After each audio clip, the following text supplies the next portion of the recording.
ಅಲ್ಲ, ಶಿಕ್ಷಣ ಪರಿಜ್ಞಾನ ಇದ್ರೆ ತಾನೇ ಸೆಂಟ್ರಲ್ ಗವರ್ಮೆಂಟ್ ಅವ್ರಿಗೆ ಲೆಕ್ಕನೇ ಗೊತ್ತಿಲ್ಲ. ಕರ್ನಾಟಕ ರಾಜ್ಯ, ಸೌತ್ ಇಂಡಿಯನ್ ಸ್ಟೇಟ್ಸ್ ಏನಿದೆ, ಎಲ್ಲ ಸ್ಟೇಟಲ್ಲೂ ಕೂಡ ಟ್ಯಾಕ್ಸ್ ಕಲೆಕ್ಷನ್ಸ್ ಜಾಸ್ತಿ ಮಾಡ್ತಾರೆ. ನೀವೇ ಮಾಧ್ಯಮದಲ್ಲಿ ನೋಡಿದ್ರಿ, ನೀವು ಹೇಳಿದ್ರಿ ಮಲ್ತಾಯಿ ಧೋರಣೆ ಅದು ಇದು ಎಲ್ಲ ಹಾಕ್ತೀರಾ. ಅವ್ರಿಗೆ ಏನಾದ್ರು ಕಣ್ಣಿಗೆ ಕಾಣಿಸುತ್ತಾ?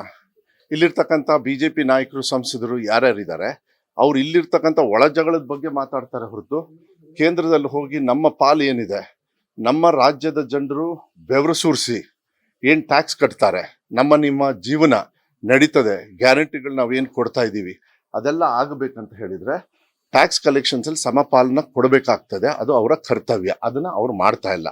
ನನ್ನ ಇಲಾಖೆನೇ ತಗೊಂಡ್ರೆ ಹೋದ್ಸತಿಗೆ ನಾನು ಸುಮಾರು 2,500 ಕೋಟಿ ನಾನು ಖರ್ಚು ಅವ್ರ ಕೊಡ್ಬೇಕಾಗಿರ್ತಕ್ಕಂಥದ್ದನ್ನ ನಾನು ಕಮ್ಮಿ ಮಾಡಲಿಲ್ಲ.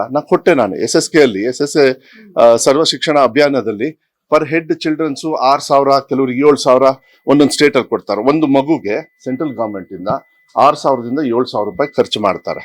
ಆದ್ರೆ ನಮ್ಮ ರಾಜ್ಯದಲ್ಲಿ ಬರೀ 2,800 ಚಿಲ್ಡ್ರೆ ಖರ್ಚು ಮಾಡ್ತಾರೆ. ಇನ್ನು ಉಳ್ಕಿದ್ ಏನ್ ಮಾಡ್ಬೇಕು ಹೇಳಿ? ಈ ಮಕ್ಳು ಏನ್ ಪಾಪ ಮಾಡಿದ್ದಾರೆ? ಅವ್ರ ತಂದೆ ತಾಯಿ ಬೆವರು ಸುರಿಸಿ ಟ್ಯಾಕ್ಸ್ ಹಣ ಕಟ್ಟಿಲ್ಲ. ಕೇಂದ್ರ ಸರ್ಕಾರದವರು ಎಲ್ಲ ಹೋಗಿ ಹೊರದೇಶದ ಬಗ್ಗೆ ಮಾತಾಡ್ತಾರೆ. ನಿಮ್ಮ ದೇಶದ ಮಕ್ಕಳ ಬಗ್ಗೆ ನಿಮಗೆ ಪರಿಜ್ಞಾನ ಇದೆಯೇ ಅಂತ ಹೇಳಿ ನಾನು ಸೆಂಟ್ರಲ್ ಗವರ್ಮೆಂಟ್ ಕೇಳ್ಬೇಕಾಗತ್ತೆ. ಅದಕ್ಕೆ ಮಾನ್ಯ ಮುಖ್ಯಮಂತ್ರಿಗಳು ಹೋದ್ಸತಿನೂ ಕೇಳಿದ್ದಾರೆ, ಹೋದಾಗ ಸರಿ ರೆಸ್ಪಾನ್ಸ್ ಬರೋದಿಲ್ಲ.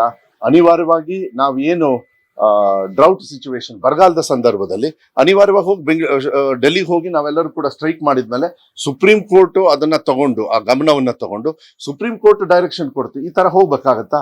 ನಾನು ಅದಕ್ಕೆ ಮಾನ್ಯ ಮುಖ್ಯಮಂತ್ರಿಗಳಿಗೆ ಮತ್ತೆ ಸೌತ್ ಇಂಡಿಯನ್ ಸ್ಟೇಟ್ಸ್ ಯಾರ್ಯಾರು ಹೆಚ್ಚು ಪಾಲು ಕೊಡ್ತಾ ಇದೀವಿ, ಯಾರೇ ಆಗ್ಲಿ, ಅವರೆಲ್ಲರೂ ಸೇರಿ ಒಗ್ಗಟ್ಟಾಗಿ ಒಂದು ಆಂದೋಲನ ಮಾಡಿದ್ರೆ ಇವರಿಗೆ ಬುದ್ಧಿ ಬರುತ್ತೆ. ಆಂದೋಲನ ಮಾಡ್ತಕ್ಕಂಥ ರೈಟ್ ಸಮಯ, ಒಳ್ಳೆ ಸಂದರ್ಭ ಅಂತ ಹೇಳಿ ನಾನು ಭಾವಿಸ್ತೀನಿ. ರಾಜಕಾರಣ ಮಾಡೋಣ, ಮಾತಾಡ್ಕೊಳ್ಳೋಣ, ಬೈದಾಡ್ಕೊಳ್ಳೋಣ, ಅವೆಲ್ಲ ಇದ್ದಿದ್ದೆ. ನೀವು ಮಾಧ್ಯಮದವರು ತೋರಿಸ್ತೀರಿ, ಅದು ಇದ್ದಿದ್ದೆ, ಏನು ಪರವಾಗಿಲ್ಲ, ಅದೆಲ್ಲ ನಡೀತದೆ. ಯಾಕಂದ್ರೆ ರಾಜಕಾರಣದೊಳಗೆ ಒಬ್ಬೊಬ್ಬರು ಒಂದೊಂದು ಸಿದ್ಧಾಂತ ಮಾಡ್ತಾರೆ. ಆದ್ರೆ ಭಾರತ, ನಮ್ಮ ಅಂಬೇಡ್ಕರ್ ಕೊಟ್ಟಿರ್ತಕ್ಕಂಥದ್ದು ಸಂವಿಧಾನದಲ್ಲಿ ಎಲ್ಲರಿಗೂ ಸಮಪಾಲು ಬರಬೇಕೆ ಹೊರತು ಬೇರೆದಲ್ಲ. ಈಗ ಫಾರ್ ಎಕ್ಸಾಂಪಲ್ ಗ್ಯಾರಂಟಿ, ಹೋದ ವರ್ಷ ಇಷ್ಟೊತ್ತಿಗೆ ಗ್ಯಾರಂಟಿ ಬಗ್ಗೆ ಎಲ್ಲ ಹಗುರವಾಗಿ ಮಾತಾಡ್ತಾ ಇದ್ರು. ಈಗ ಡೆಲ್ಲಿಯಲ್ಲಿ ಏನಾಗ್ತಾ ಇದೆ? ಡೆಲ್ಲಿಯಲ್ಲಿ ನಮ್ಮನ್ನೇ ಕಾಪಿ ಮಾಡ್ತಾ ಇರೋದು ಬಿಜೆಪಿಯವರು. ಮಾಡ್ಕೊಳ್ಳಿ, ನಮಗೇನಂತ, ಬಡವರಿಗೆ ಸಹಕಾರ ಮಾಡ್ತಾರೆ ಅಂದ್ರೆ ನಾವು ಅದನ್ನ ಸ್ವಾಗತ ಮಾಡ್ತೀವಿ. ಆದ್ರೆ ನೀವು ಖಂಡಮ್ ಮಾಡಿದ್ರಲ್ಲ, ಇವತ್ತುವರೆಗೂ ಮಾನ್ಯ ಸಿದ್ದರಾಮಯ್ಯ ಅವ್ರ ಸರ್ಕಾರ ಇವತ್ತು ಎಷ್ಟೇ ಕಷ್ಟ ಆದ್ರೂ ಕೂಡ ನಿಮ್ಮ ಮನೆ ಬೆಳಕು, ಬಡವ್ರ ಮನೆ ಬೆಳಕು ಹಾಕ್ತಾ ಇದೆ. ಬಡವರಿಗೆ ಹೊಟ್ಟೆಗೆ 10 kg 5 kg ಅಕ್ಕಿ ಮತ್ತೆ ಇನ್ನುಳ್ಕಿದ್ದು ದುಡ್ಡು ಒಂದು ದಿವಸ ಒಂದು ಹೆಚ್ಚು ಕಮ್ಮಿ ಡೇಟ್ ಹೆಚ್ಚು ಕಮ್ಮಿ ಆದ್ರೂ ಸಾಕು, ಇವ್ರೇನು ಒದರ್ತಾರ ಹಂಗೆ. ಮತ್ತೆ 2,000 ರೂಪಾಯಿ ಗೃಹಲಕ್ಷ್ಮಿಗೆ ಕೊಡ್ತಾ ಇದೀವಿ. ಮತ್ತೆ ಹೆಣ್ಮಕ್ಳು ಬಸ್ಸಲ್ಲಿ ಓಡಾಡ್ತಾ ಇದ್ದಾರೆ, ಹೊಸ ಬಸ್ ಬರ್ತಾ ಇದಾವೆ. ಮುಂಚೆ ಹಿಂದಿನ ಸರ್ಕಾರದವ್ರು 3.5 ವರ್ಷಕ್ಕೆ ಒಂದು ಬಸ್ ತಗೊಂಡಿದ್ರನ್ರಿ. ನನ್ನ ಕ್ಷೇತ್ರಕ್ಕೆ ನಾನು 100 ಬಸ್ಸಲ್ಲಿ ಸುಮಾರು 62-63 ಬಸ್ ಬಂದಿದೆ ಆಗ್ಲೇ. ಇನ್ನು ಮೊನ್ನೆ ಕ್ಯಾಬಿನೆಟ್ ಅಲ್ಲಿ ಮಾತಾಡಿದಾಗ ಯಾರಿಗೆ, ನಮ್ಮ ಟ್ರಾನ್ಸ್ಪೋರ್ಟ್ ಮಿನಿಸ್ಟರ್ ರಾಮಲಿಂಗ ರೆಡ್ಡಿ ಅವರಿಗೆ, ಇಲ್ಲ ಮತ್ತೆ ಇನ್ನೊಂದು ತಿಂಗಳೊಳಗೆ ಇನ್ನು 34 ಬಸ್ ಏನ್ ಬರಬೇಕು ನಿಮಗೆ ಕೊಡ್ತೀವಿ ಅಂತೇಳಿ. ಇಂಥ ಕಾನ್ಫಿಡೆನ್ಸ್ ಕೊಡ್ಬೇಕೆ ಹೊರತು ಕುತ್ಕೊಂಡು ಏನೋ ಬೇಜವಾಬ್ದಾರಿತನ, ಸೌತ್ ಇಂಡಿಯನ್ ಸ್ಟೇಟ್ಸ್ ಅಂದ್ರೆ ಒಂದು ಹಗುರವಾಗಿ ನೋಡ್ತಕ್ಕಂಥ ಒಂದು ಧೋರಣೆ ಏನಿದೆ. ಆಮೇಲೆ UPಗೆಲ್ಲ ಎಷ್ಟು ಕೊಡ್ತಾರೆ, ಎಷ್ಟು ಕೋಟ್ಯಾಂತರ ರೂಪಾಯಿ ಖರ್ಚು ಮಾಡ್ತಾರೆ. ಇದನ್ನೆಲ್ಲದು ನಿಲ್ಬೇಕಾಗ್ತದೆ. ಜನರು ಇದನ್ನ ಎಚ್ಚೆತ್ತಿರ್ಬೇಕಾಗುತ್ತೆ. ಆಮೇಲೆ ನಮಗೂ ಕೂಡ ನಾವೇನು ವಿಶ್ವಾಸ, ಈಗ ನಾವು ಮತ ಹಾಕ್ಸ್ಕೊಂಡ್ ಬಂದಿದ್ದು ಗ್ಯಾರಂಟಿ ಮೇಲೂ ಕೂಡ ತಾನೆ.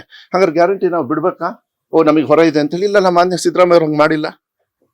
ಹಿಂದಿನ ಸರ್ಕಾರದ ಸಾಲ 47,000 ಕೋಟಿ ಮಾನ್ಯ ಸಿದ್ದರಾಮಯ್ಯ ಅವ್ರು ಕಟ್ತಾ ಇದ್ದಾರೆ. ನನ್ನ ಇಲಾಖೆಯಲ್ಲಿ 3,000 ಕೋಟಿ ನಾನು ಕಟ್ಟಿದ್ದೀನಿ.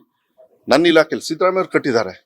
ಇಂಥದ್ದೆಲ್ಲ ನೋಡ್ಬೇಕಾಗತ್ತೆ. ನಾನು ಮಾಧ್ಯಮದವ್ರಿಗೂ ತಮಗೆ ಮನವಿ ಮಾಡ್ತೀವಿ, after all we all are ನಮ್ಮ ಸ್ಟೇಟ್ ಅವರು. ನೀವೆಲ್ಲ ಆ ಹಕ್ಕನ್ನ ನೀವು ಕೂಡ ಪ್ರತಿಪಾದನೆ ಮಾಡ್ಬೇಕಾಗತ್ತೆ. ನಿಮ್ಮನ್ನ ಜನರು ನೋಡ್ತಾ ಇದ್ದಾರೆ, ನಮ್ಮನ್ನ ನೋಡ್ತಾ ಇದ್ದಾರೆ, ನಿಮ್ಮ ಮೂಲಕ ನೋಡ್ತಾ ಇದ್ದಾರೆ.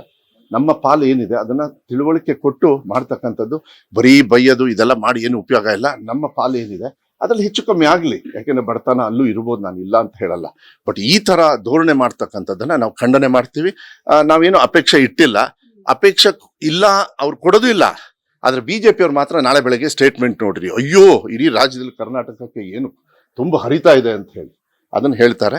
ಇದನ್ನ ಖಂಡನೆ ಮಾಡ್ತೀನಿ. ಬಟ್ ನಾನು ಹೇಳೋದು ಮಾನ್ಯ ಮುಖ್ಯಮಂತ್ರಿಗಳಿಗೆ, ಎಲ್ಲಾ ಸರ್ಕಾರದವರು ಕೂಡ ಯಾರ್ಯಾರು ಹೈಯೆಸ್ಟ್ ಕೊಡ್ತಾ ಇದ್ದಾರೆ ಅವರೆಲ್ಲರೂ ಕೂಡ ಸ್ವಲ್ಪ ತಿರುಗಿ ಬೀಳ್ತಕ್ಕಂಥ ಸ್ವಭಾವನ ಮಾಡಬೇಕು. ಯಾಕಂದ್ರೆ ಪ್ರಜಾಪ್ರಭುತ್ವದಲ್ಲಿ ನಮ್ಮ ಹಕ್ಕಿದೆ, ನಮ್ಮ ರಾಜ್ಯದ ಹಕ್ಕಿದೆ, ನಮ್ಮ ಜನರ ಹಕ್ಕನ್ನ ನಾವು ತಗೊಳ್ಬೇಕಾಗತ್ತೆ.